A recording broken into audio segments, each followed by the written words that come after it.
Our Middle East correspondent Matt Brown spoke with Chancellor Barzani at his headquarters north of Erbil in northern Iraq. We see that ISIS is becoming weaker. The morale is lower now compared to before. We've seen some ISIS members defecting. We've seen that there are problems inside the city. So I believe, what sorts of problems are you means, talking about? Well, you know, assassinations, killings, theft, problems inside the city which were not the case before. So this is a proof that ISIS is losing its grasp of the security inside the city itself. And what sorts of operations are now underway inside Mosul to try and win allies inside the city, people who, you know, might operate inside the city against the Islamic State group in advance of or during an offensive? It's hard to do operations inside Mosul. People are still very afraid, and we know how savage these terrorists are. So any mistake, any leak could lead to the execution of people. So people are not very comfortable to, let's say, rise up against ISIS or to do, you know, as many activities as they probably wish. But they're waiting to see for the incoming forces, the liberating forces, to come closer to the city. And of course, we do get and collect a lot of information about targeting their leaders, targeting their financial resources and money storages. And these things are on the way, actually. They happen every day. So those strikes aren't driven simply by remote sensing and information from outside. There are obviously sources of information inside Mosul that are corroborating that. There are a number of ways to collect information. Some of them are from inside. If we were to adopt the American sort of prescription for a stabilisation operation like that, and if 500,000 people were in Mosul, you'd need about 25,000 soldiers and police to secure that city. True. They're just not available, are they, unless they are the Iraqi army and Shiite-dominated divisions? You know, at the beginning, of course, the liberation of Mosul is the most important part. Now we have to drive ISIS out.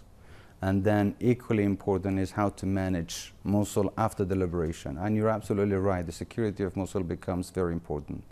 Now, if you look at Mosul, you see that there are many different people of different backgrounds live in the city. We have Kurds who are Shias and Sunnis, we have Arabs, Shias and Sunnis, we have Turkomans who are Shias and Sunnis, we have Yazidis, Shabaks, we have Christians.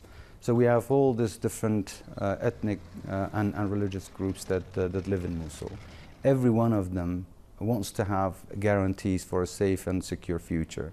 And they all want to play a role during the operation and of course after the liberation of the city. So attempts are underway. Now we're talking with the Iraqi government, with the coalition forces, with all these components to see how best we can come up with a mechanism that would satisfy the needs of all these different people inside. Would the Kurds go into Mosul? If it's an agreement amongst all the components and the coalition and the Iraqi army, I think there would be a mechanism that would be acceptable by all. But you're right. Now we as the Kurds have these geopolitical limitations of how far we can go. Now we have liberated about 27,000 square kilometers that had initially been taken by ISIS. And all of these areas are Kurdish areas. And in order for us to go beyond those points, we have to reach some sort of agreements with the local population and also with the Iraqi government. Now, Mosul is definitely one of those parts that needs understanding and agreements amongst all these participants to see how far we can go for the same reason, to make sure that we don't create any sensitivities. If I put to you that after Mosul is liberated and the Islamic State group is ostensibly defeated there, that there'll be a period of very messy stabilisation operations and that eventually there'll continue to be grievances in that city and a rebirth of insurgency, as we have seen time and again over more than a decade now. Would you say that based on what we can see now, that is more or less likely? Depends on how you plan for after the liberation. But I hope that everybody understands the vacuum that will be there after the liberation until the full security is maintained in the city. And this is why it's very important to talk to all components of the province, of the city, to feel comfortable. That's the most perilous period, isn't it? I mean, that is a period where it actually could get worse. Exactly. If it's not happened in the right way, yes.